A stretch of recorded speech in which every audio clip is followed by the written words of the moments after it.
প্রিয় চালক ভাইরা, আজকে অটো গাড়ির দুইটা পেডেলের সম্বন্ধে কিভাবে পা রাখবেন সেই বিষয়ে আলোচনা করব।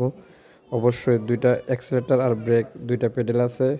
ব্রেকের দিকে পা রাখবেন, পাতাটা শুধু অ্যাক্সিলারেটরের দিকে নেবেন। ব্রেকের দিকে পা রাখবেন, পাতাটা শুধু অ্যাক্সিলারেটরের দিকে নেবেন। এই হলো এক নিয়ম। আরেকটা নিয়ম হলো আপনার অ্যাক্সিলারেটর অ্যান্ড ব্রেকের মাঝামাঝি রাখবেন। অ্যাক্সিলারেটরে পা নেবেন, ব্রেকে পা নেবেন, অ্যাক্সিলারেটরে পা নেবেন, ব্রেকে পা নেবেন, এই দুইটা। আর পাশে আছে আমাদের হ্যান্ড ব্রেক।